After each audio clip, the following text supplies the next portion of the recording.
పాలకూర పప్పు పాతకాలం పద్ధతిలో చేస్తున్నాను.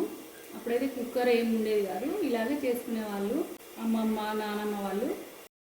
ఇప్పుడు దీనికోసం వాటర్ పెట్టుకున్నాను, అది బాయిల్ అయింది. పప్పు కడిగి ఇందులో వేసుకుంటున్నాను. ఇప్పుడు ఇందులో పప్పు వేసుకున్నాను. కొద్దిగా ఆయిల్ వేసుకొని పప్పును కాస్త ఉడికించుకోవాలి. ఇప్పుడైతే మనం కుక్కర్లో చేస్తున్నాం, అన్నీ ఒకేసారి అందులో వేసి చేస్తే అది అసలు దీనిలాగా టేస్టే ఉండదు. ఇది ఎంతో టేస్ట్గా ఉంటుంది. ఈ పప్పు సగం ఉడికిపోయింది. ఇప్పుడు ఇందులో మధ్యలో కట్ చేసుకున్న పచ్చిమిర్చి వేసుకుంటున్నాను.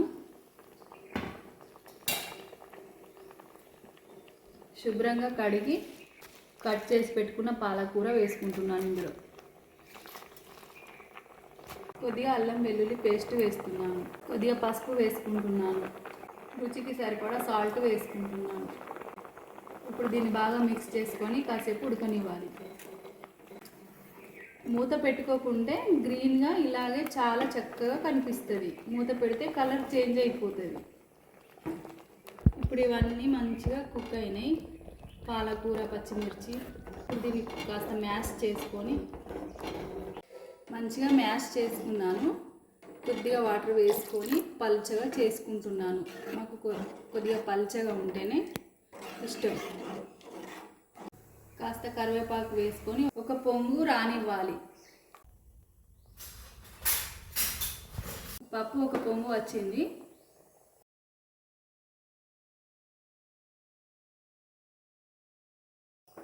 తాలింపు ప్రిపేర్ చేసుకుంటున్నా.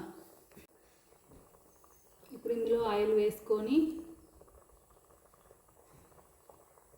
కొద్దిగా జీలకర్ర వేసుకొని కొన్ని ఆవాలు, కొన్ని మెంతులు, వెల్లుల్లి పచ్చగా దంచి పెట్టుకున్న వెల్లుల్లి వేసుకుంటున్నాను. 2 ఎండుమిరపకాయలు, కొద్దిగా కరివేపాకు.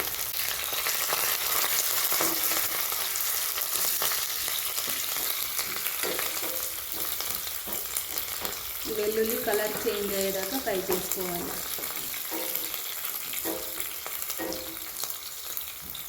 తాలింపు వేగిపోయింది. ఇప్పుడు దీన్ని తీసుకొచ్చి ఈ పప్పులో వేసుకోవాలి.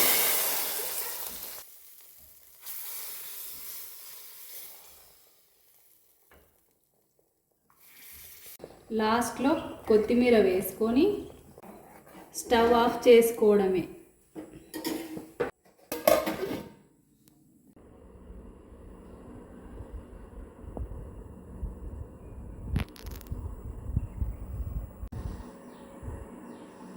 పాతకాలం పద్ధతి పాలకూర పప్పు రెడీ అయింది.